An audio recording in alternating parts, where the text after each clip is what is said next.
you, Lord. And before po tayo umupo, tuloy-tuloy na po natin. Pwede po bang i-declare natin ang ating calling verse? Look for 18 to 19, 1, 2, 3. Go! The Spirit of the Lord is upon me because He has anointed me to preach the gospel to the poor. He has sent me to heal the brokenhearted, to preach deliverance to the captives and recovery of sight to the blind, to set at liberty those bruised, and to proclaim the acceptable year of the Lord, for our God is Jesus, and He is the Anointed One. Amen? And sabihin naman natin po ang ating culture. 10J1 culture. 1, 2, 3, go! I am a blessing. I am anointed. I am a deliverer. I am a good follower. I don't destroy, I build. I am not seasonal. I appreciate everyone and everything. I am part of something big. I am in partnership with Christ, and I am not extreme. Pwede po ba natin palakpakan ang lahat ng JA1 people? Come on! At maaari na po tayong umupo. At sabihin mo naman sa katabi mo, hoy, excited ka na ba?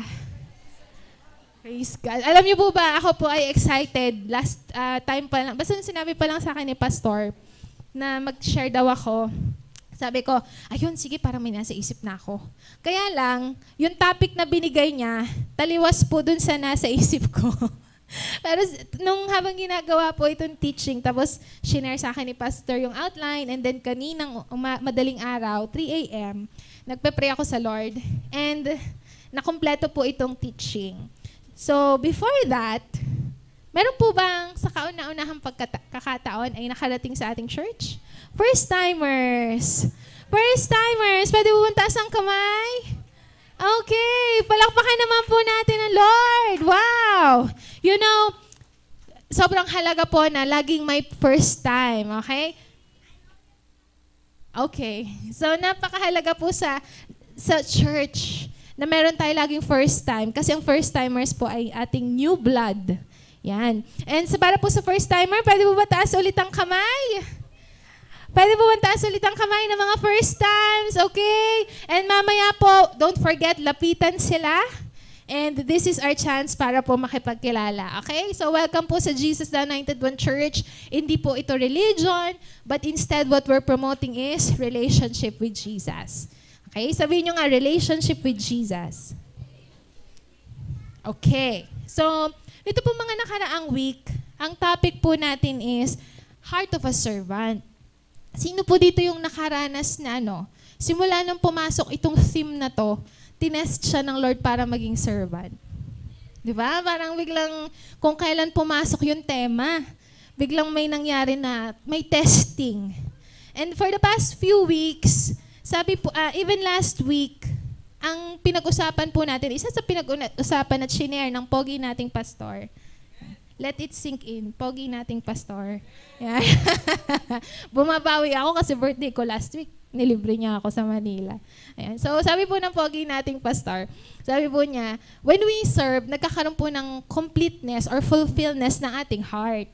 So, ngayong week naman po, this Sunday, meron naman po akong gustong idugtong doon that as we serve the Lord, meron pong 3 tools or 3 kailangan ng puso natin para makapaglingkod tayo. But before that, let's all bow our heads and let's pray.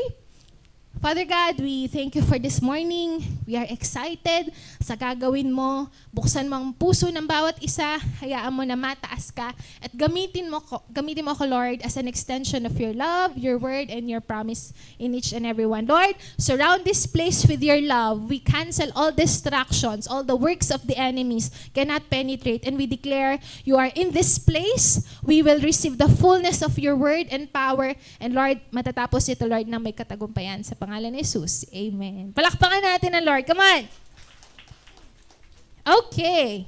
Sabi mo sa katabi mo, handa ka na ba? Kasi ako handang-handa na. Ayan. Patingin nga ng mga mukha ng handa. Natutuwa po ako every Sunday kasi sa totoo lang, ito yung chance na nakikita ko yung mga pinakamagagandang forma at aura ng JA1MNK. So, let's go. Going back. Sabi po dito, 3 tools of the heart or 3 bagay na kailangan natin as we go na pagsunod sa Lord, sa pag-serve sa pagsaserve.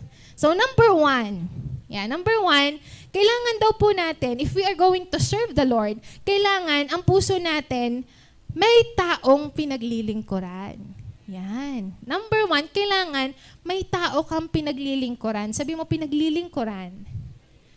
Okay, sino po dito ang nakakapansin, every after service may bilog-bilog na mga tao, nag-form ng circle. Napapansin niyo po yon? Okay, so in our church, part of our culture is having an A group or life group. Ano ba ang life group? It is a group created to support each other and to serve each other. Ang A group po, pwede man taas ang kamay lahat ng part ng A group.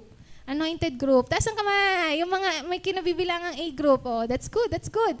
So kung wala pa po kayong A group, I highly encourage you, be part of it. Kasi po, ang life group, it is created para po maging support sa each other. It's not created para sa isang tao lang. It's created para mailapit ang bawat isa sa Lord, kay Jesus, at mag-share ng life together. Okay? Ako po meron akong life group. Masasabi ko po, yung sa mommies at saka sa youth na life group, ang gaganda po namin. Amen. Amen. Kasi kung ano yung pinaniniwalaan ng life group nyo, nagpa-flow. Yung pong life group ni Pastor, ang papogi nila.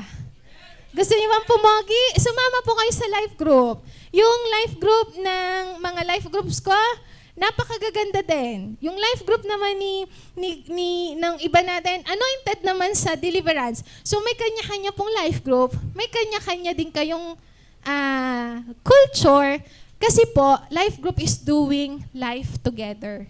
And one of the main reason kung ba't tayo nagla-life group is to support each other. Totoo po ba na mahirap ang buhay? Diba? Minsan challenging eh. That's the purpose of life group. Kapag po may life group kayo, you have someone to support you. Kaya I encourage you, kung wala ka pang life group, mag-join ka sa isang A group natin. And para dun sa mga merong life group, taas nga ulit ang kamay. Yan. Taas ulit ang kamay. Yan. Praise, praise. Ayan. Hello? Okay, so sa lahat ng merong life group, yan, pwede na ibaba.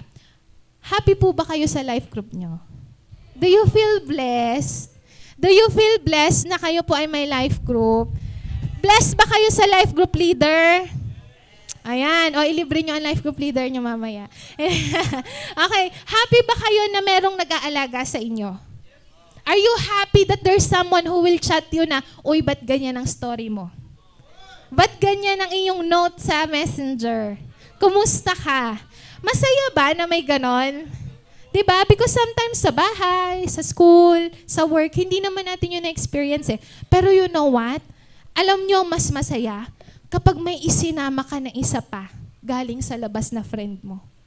Kapag may isinama ka sa life group na isa pa, na kailangan din ng grupo na meron ka. Kapag may sinama ka na best friend mo, na may problema sa pamilya, dinala mo sa A group, tas na-experience din niya yung joy na may nag-aalaga. Di ba mas masaya yon? Di po ba? Pwede bang palakpak lahat ng gusto na may isama na isa pa? Kasi ngayon, alam niyo po, oras na. This is the time na magkaroon tayo ng heart para dun sa mga tao sa labas. This is the time, ngayon yung oras, para ikaw magkaroon ka ng heart na may alagaan ka din. Na meron ka ding isama sa A group. Na meron ka ding ingatan, meron ka ding kumustahin. Ngayon po yung time na yun. Kung na-enjoy mo ang life group, naniniwala ako, may isang tao, may kaibigan ka na ma-enjoy din ang life group mo. Do you believe in that? Ayan. Tapikin mo yung katabi, sabi mo, oy, isa pa daw. Alam niyo po, pag nagdala kayo ng isa, let's do the math. Hindi po dalawa, hindi tatlo, isa lang. Sabi mo, isa. Sabi mo, J1. Diba, J1 na yun. Isa lang. Every Sunday, magdala ka ng isa. 1 times 4 sa isang buwan. Halimbawa, 4 na Sunday sa isang buwan. 1 times 4. 4. 4 times 12. 48. Sa isang taon, nakaiisa mo every Sunday, meron kang 48 na taong nadala for 1 year. Imaginein mo ilang kaluluwa yun. Imaginein po natin, lahat tayo dito, may tigigisang 48 sa loob ng isang taon. Hindi na tayo kasya dito. magpapatayo na tayo ng mega church na mataas na kahoy. Gusto niyo ba yun? Imaginein po natin, isa lang, every Sunday. Dahil ngayon, oras na para magdala ka. Sabi mo sa katabi mo, oras na. Oras na talaga. So imagine, starting this March 17, magdala ka. Or sa next week pala, magdala ka ng isa. Imaginein mo, after a year, meron kang 48. Wow. Bakit po natin to gagawin? Sabi sa Luke 15:7. This verse. Ayan. Sabay-sabay nga po natin basahin. 1, 2, 3, go! I tell you that in the same way, there will be more rejoicing in heaven over one sinner who repents than over 19... Sige, basa po. Person who do not need to repent. Mas gusto ng Lord na meron kang isang dala. Mas nagre-rejoice ang langit sa isa. Mas nag-e-enjoy ang Lord kapag may nakikita siyang isa na bago. And earlier, may nagtaas na kamay na bago. Alam niyo po ba nagre-rejoice ang langit?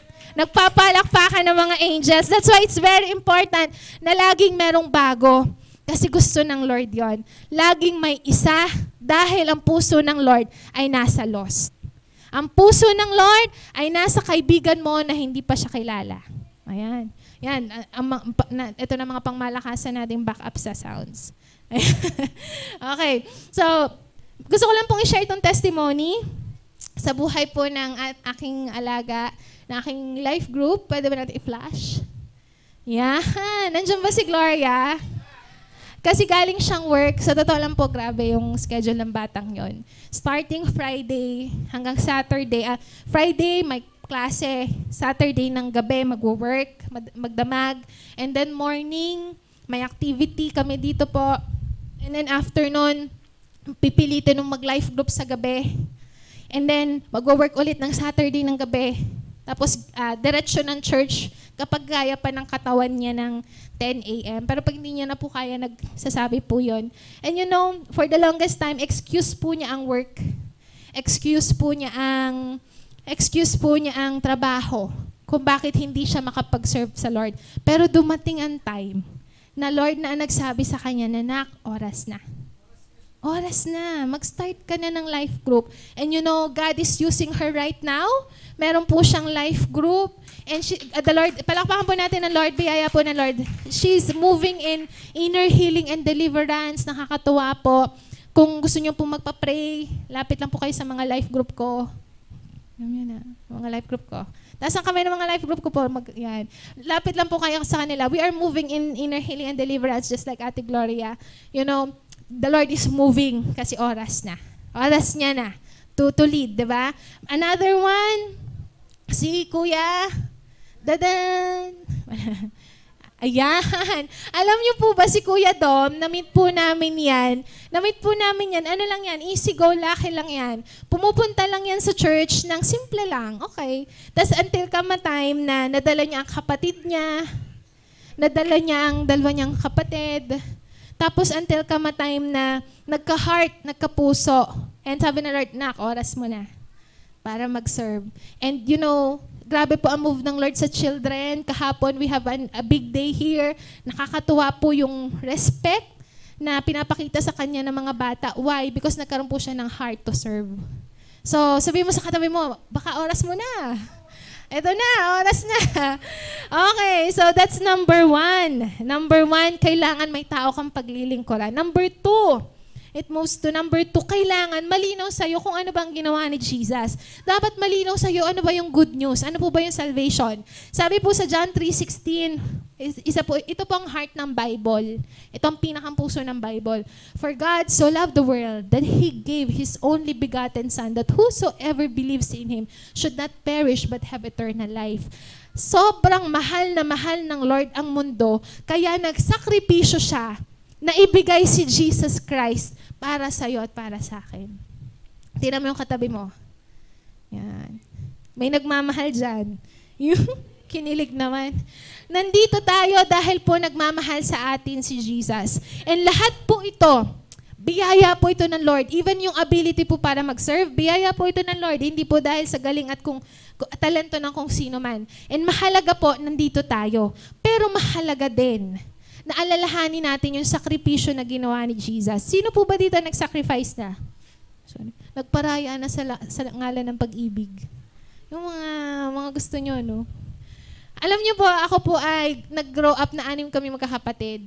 And nung ang nanay ko po ay na-promote as MAW ng kanilang department, nagkaroon po siya ng privilege na nakaplan yung cellphone niya sa, hindi ko alam kung anong company. Nakaplan. So, ang phone po ng nanay ko laging latest, bago, Pro Max. Maganda.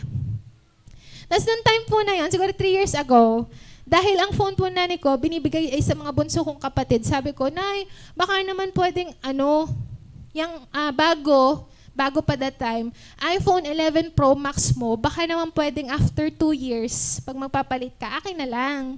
Di ba kasi kahit ano pa rin yun, iPhone pa rin yun. Nagpayag po ang nanay ko. Kaya lang, humirit yung panganay kong kapatid. Sabi niya, huy, ako na lang, ganyan, kailangan ko kasi ng cellphone. Tinan mo, hindi na nagana yung phone ko, ganyan. Ako naman, syempre, mabait. Joke lang po. Hindi po, biro lang po. Dahil po, sige na nga, nagpayag po ako sa kuya ko, sige. Naniniwala ako, ibibili ako ni pastor noon ng cellphone. Pero ako po ang bumili para sa sarili ko.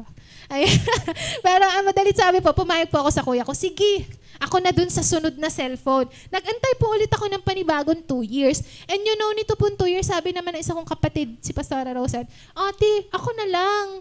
Kasi wala din akong ganyan. Sabi ko, sige, payag ako. Okay lang. So, madalit sabi, nag-sacrifice po ulit ako. So, ngayon na po, ang cellphone na po ng nanay ko na paparating is iPhone 16 Pro Max, yung pinaka-latest. Nag-aantay na lang na dumating. Baka pwedeng tayo naman, diba? Pero alam niyo po, what's my point? We are willing to sacrifice things for people we love.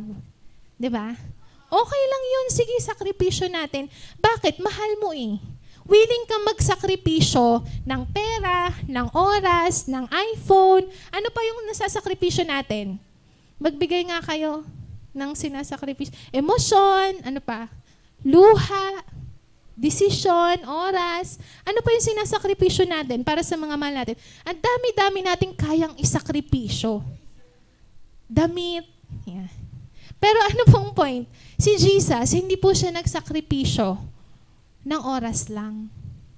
Si Jesus, hindi siya nagsakripisyo ng pera lang. Si Jesus, hindi siya nagsakripisyo ng iPhone 16 Pro Max lang. Si Jesus, hindi siya nagsakripisyo ng regrets lang. He did not just sacrifice for the simplest thing. He sacrificed Himself para dyan sa katabi mo. Tingnan mo ulit yung katabi mo. Worth it ba? Worth it ba? Alam mo sa mata ng Lord, worth it pagsakripisyuhan yan. Worth it bigyan ng buhay yan. Kaya nandito tayo, nandito ako at ikaw, because Jesus sacrificed His life. And hindi lang basta sacrifice, hindi lang siya basta namatay at nabuhay, hindi nag-end doon. Number 3 point. Kasi plano ng Lord, magkaroon ka ng purpose. Plano ng Lord, magkabuhay ka na fulfilled. And sabi dito, ano yung number 3 tool? Kailangan matibay yung pananampalataya mo para magawa natin yung plano ng Lord. Number 3, kailangan matibay ang pananampalataya dahil maganda ang purpose ng Lord sa iyo at sa akin. Yan, praise God. Pwede po natin palakpakan ng Lord. Isa pang dapat palakpakan, more than 8 years na po tayo dito sa Mataas na Kahoy. 8 wonderful, faithful, supernatural years ang ginagawa ng Lord. And alam nyo po, background. Nung nagpunta po kami dito, first year namin ni Pastor, may na-meet kami ng mga youth. Tapos, isa po sa naging burden ng heart ko at naging burden namin ni Pastor, may mga youth po kami na-meet, wala po silang pangarap na magtapos mag-aral. Diba? Na-meet po namin sila, mga rakista, mga banda-banda, session, may rugby boys, may mga ganun po kaming na-meet. Seryoso po yan Tapos alam nyo po, naging burden namin. Tandang-tanda ko to sa sasakyan, sa kotse, sa Pajero. Sabi ko kay pastor, alam mo mahal, bakit ganun ano? Wala sa heart nilang magtapos ng school. Nakakadurog po ng puso. And then, isa po sa napansin namin is, habang nagpapatuloy itong mga youth na to sa Lord, habang nananatili sa church, habang naglilingkod, habang nagwi-win soul, make disciple, nagulat kami, gagraduate na si ganto, gagraduate na, flash the picture. Unang-una sa balot ha. Yan! Alam niyo po ba, pagbabalikan po namin yung first na taon na nagpunta dito tayo sa church, grabe po, alam niyo po yung ilan dyan, hindi mo ma-imagine ang kanilang buhay. At wala po sa kanilang nangangarap or wala nagtithink that it's possible to graduate even college. Pero i-flash natin ang sunod. Yeah! Praise God! Alam niyo po ba, nakagraduate si Jem, nakagraduate na si Sheila. Palakpakan natin, Lord. Nakagraduate na si Anthony, nakagraduate na si Jello. Ito po yung mga first batch of young people na nandito sa church na patuloy na naglilingkod up until now. And you know what's exciting? May mga gagraduate pang sunod. Andyan si Lloyd, andyan si Ate Christine, andyan sila Catherine. Sino pa yung sunod na batch na gagraduate? Taas ang kamay. Come on, taas ang kamay ng naniniwala na gagraduate sila. Taas ang kamay, lahat ng students. Come on. You know, praise God. Alam nyo po, pag nagpapatuloy tayong maglingkod sa Lord, mas ma-embrace mo that the Lord has purpose in your life. At kahit may mga nararanasan kang kabigatan, may nararanasan kang pagsubok, may nararanasan kang problema, it's okay. Kasi naniniwala ka, may faith ka, may purpose ang Lord sa buhay ko. Pangit pa yun nangyayari ngayon, ibig sabihin hindi pa tapos ang plano ng Lord. Wala kang pangbaon, kulang ang sweldo, wala kayong pangulam, hindi pa tapos ang plano ng Lord. May purpose ang Lord. And paraan ito ng Diyos para tumibay ang puso at pananampalataya natin sa Kanya. Alam niyo po, hindi po madaling graduate yung mga yan. May mga point po sa buhay nila na hindi nila alam kung saan kukuha ng pantuition. May point po, meron sa kanilang nag-part-time. Meron din po sa kanilang rumaraket, sa kung ano yung talent meron sila. Meron din pong sa mga youth natin ngayon na gagraduate pa lang, meron pong hanap ng scholarship. So ano yung pwede mong gawin? Dahil may faith ka na may purpose ang Lord sa'yo. May faith ka na hindi plano ng Lord na hindi ka graduate. May faith ka na ang plano ng Lord ma-promote ka sa work. You have faith that ang plan ng Lord magkanegosyo ka. Magkaroon ka ng sariling bahay. If you continually serve the Lord, yung faith mo po na yon mas tataas. Mas maniniwala ka. Kasi mas nararanasan mo, Lord. So, pwede po bang palakpakan natin ang Lord? Because meron siyang purpose sa buhay ng bawat isa. Yan. So, okay. So, sa paglilingkod po natin sa Lord, marami po talagang challenges. Hindi po exempted ang bawat isa. At hindi naman sinabi ng Lord na pag nag-serve ka sa akin, happy na ang lahat. Wala pong ganon. Pero kung tatanungin natin, Lord, bakit? Bakit ko kailangan maranasan yung challenges? Alam niyo po kung bakit? Tanong niyo nga po, bakit po? Alam niyo po kasi, gusto ng Lord i-ready yung heart natin na kapag super blessed ka na, ang puso mo hindi yabang.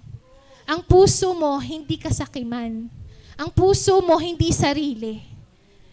The reason why the Lord is doing these challenges to our hearts, para kapag blessed ka na, kapag mayaman ka na, kapag may sasakyan ka na, kapag may negosyo ka na, ang puso mo tumulong sa iba.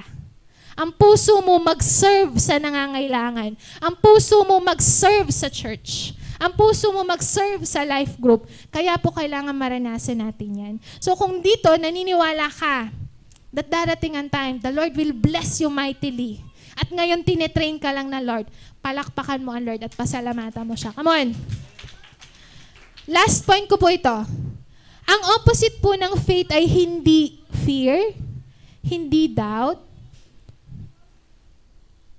Sometimes ito po yung nakikita natin.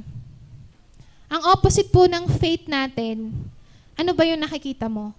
'Di ba sabi po, my plans is to prosper you and not to harm you. My plans is to give you hope and a future.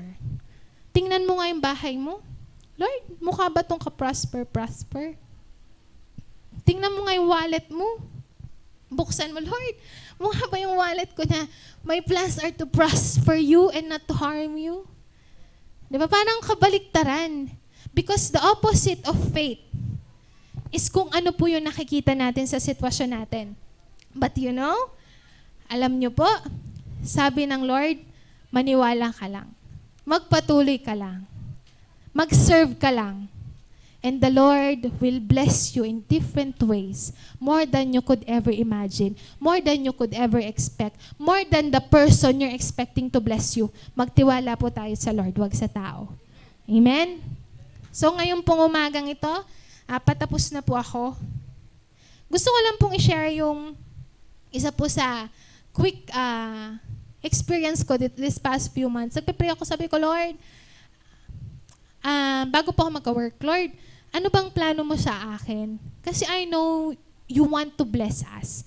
I know na ang buhay namin is blessed to be a blessing. Pero Lord, anong paraan? Anong way? Sino? Bakit ang sitwasyon ko ganito? Bakit ganito yung nararanasan ko? And the Lord will give you ways. Yun nga lang, kailangan lang ayusin ng heart. And dito pong nakaraan, nagpe-pray ako sa Lord. Sabi ko, Lord, hindi po ako masaya. Parang feeling ko ang bigat-bigat ng nararamdaman ko. And sabi lang po sa akin ni Poging Pastor Fini. Yan. Alam niyo naman po, ano ko yan. Poging-pogi po yan. Sa paningin ko at sa paningin ng lahat. Alam niyo po, sabi niya sa akin lang, alam mo, have a grateful heart for what the Lord has given you right now. Have a grateful heart. Ano po bang sitwasyon natin ngayon?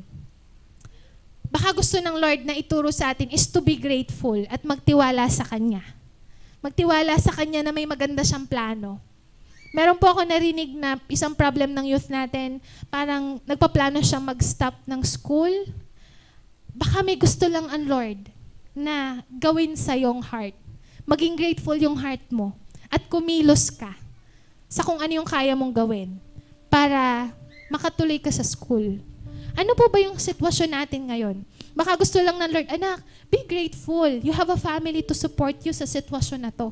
And then isipin mo, by my grace, I will give you ways or solution para magawa yon. Ano po bang sitwasyon meron tayo ngayon? Kulang po ba ang sweldo na pumapasok sa panggastos natin? Kulang po ba yung nararamdaman natin na appreciation? Baka it's time right now na magtiwala sa Lord at magpasalamat, be grateful kung ano yung nararanasan natin. Be grateful enough that we have a church. Be grateful enough that we have this community to support each other. Kasi sa totoo lang, pag lumabas po tayo, maraming tao ang naghahanap ng support. Maraming tao nangangailangan ng aakbay, kakamay, ngingiti. Bakit natin ginagawa every Sunday na umiikot tayo? Na ginigreet natin ang bawat isa. You know, for some people, source of strength po yun. For some people, it's a form, ay, may kumamay sa akin, may nag-appreciate sa akin. Ay, masaya pala sila na nandito ako. You know, maybe it's time to appreciate kung ano yung sitwasyon na meron ka. At from there, maniwala ka na may gagawin ng Lord sa buhay mo. Amen? So this time, pwede po ba, let's just bow our heads and let's just close our eyes. Alam nyo, napakaganda po ng plano ng Lord. More than blessing materially, plano ng Lord na gamitin ka eh.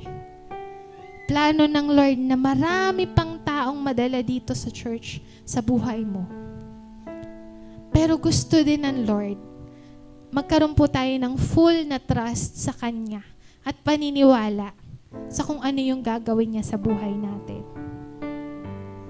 Ngayon, ang pangit pa po ng mga sitwasyon, negative, or parang wala naman nangyayari. But you know, sinasabi po ng Lord sa atin, anak, hindi pa ako tapos. Wala pa ako sa kalagitnaan ng magandang bagay na gagawin ko sa buhay mo. Kailangan lang magtiwala. Magpatuloy sa paglilingkod. And this time, pwede po bang ibigay natin sa Lord? If there are some things na nararamdaman mo, dinadala ng heart mo, sitwasyon nyo, this time, pwede mong ibigay yun sa Lord. The Lord is asking you to give those things to Him. Because the Lord wants you to fully trust Him sa iba-iba pong area ng buhay mo. Come on, just focus on the Lord. This is between you and Him. Walang kahit na anong distraction. Isipin mo lang, kausap mo, Lord. Sabihin mo sa Kanya yung nararamdaman mo.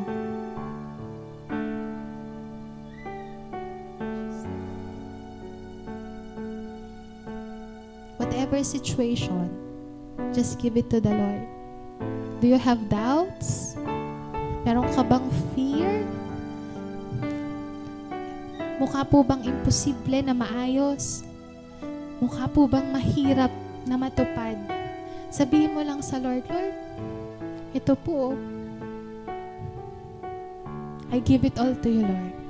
Binibigay ko sa iyo lahat. Even, Panginoon, itong sitwasyon na hindi ko alam kung paano susolusyonan, binibigay ko sa iyo.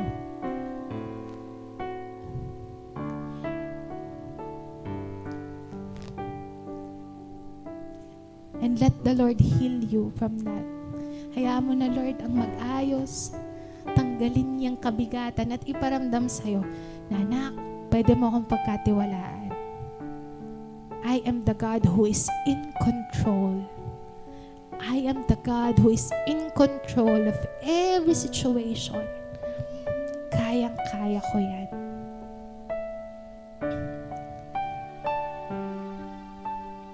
Sige, just give it to the Lord. Huwag kang papayag na alis ka ngayong umaga na ang bigat-bigat pa rin ang dinadala mo sa sitwasyon mo. Give it to the Lord. Just give it to the Lord. Just trust Him. Kumikilos po ang Lord sa sitwasyon natin. The Lord is moving. The Lord is doing something. And magugulat ka pag uwi mo, magugulat ka this week. The Lord will show you amazing, supernatural things because you're giving it to Him and you're trusting Him. And if you're done, kung nabigay mo na sa Lord, at gusto mo na magtiwala at sumunod sa Kanya, gusto mong i-share sa iba, sa ibang tao yung nararanasan mo dito. Gusto mong i-share sa kaibigan mo yung pag-ibig ni Jesus Christ. If you want that, can you just raise your hand? Can you just lift your hand? Sige. Just lift your hands to the Lord. The Lord sees your heart. Kita ng Lord yan. Sige, ibaba mo na. Kung ikaw yon, taas mo lang kamay mo. Kung hindi mo pa naitataas, sabi mo, Lord, gusto ko yun eh. I desire din, Lord, na may mawin. Sige, the Lord is honoring that hand. Pwede mo na ibaba. If you're that, hindi mo pa natataas, sinasabi mo, Lord, gamitin mo ako. I want to be used. Lord, gusto ko din magkaroon ng life group. Lord, gusto ko din merong inaalagaan. Lord, gusto ko din may tao na inilalapit sa'yo. Lord, gusto ko yung buhay ko din maging silbing kalakasan sa iba. Yung experience ko maging testimony sa kanila. If you want that, can you just stand up? Can you just stand up as a sign of desire na, Lord, susunod ako. Lord, I trust you and alam ko gagamitin mo ako. Alam ko may purpose ka sa buhay ko. Alam ko, Lord, as I graduate, as I am promoted, as I have business, as i-prosper mo ako, Lord, gagamitin mo ako to win soul, to make disciple, to reach out to the lost because nandun ang heart mo. Ang puso mo, Lord, ay nasa lost. Ang puso mo, Panginoon, ay nasa taong mga nasa labas. Hallelujah. Can you just lift our hands? Lord, kita mo po ang puso ng bawat isa. God, this is us. ito po kami. Gusto naming magkaroon ng alaga. Gusto naming maniwala sa ginawa mo sa cross. Lord, gusto din naming tumaas yung level ng faith namin dahil naniniwala kami na may purpose ka sa amin. May purpose ka dito sa church. And we believe, Lord, kung paanong gagamitin mo kami to win soul, make disciple, on how you will use us to move, and how you will use us, Lord, ngayong mga huling panahon, Lord God, gagamitin mo ang church na ito. At nagdideklara kami, God, hindi kami papayag na pupunta kami sa church na wala kaming dalang isa, na wala kaming na-invite na isa.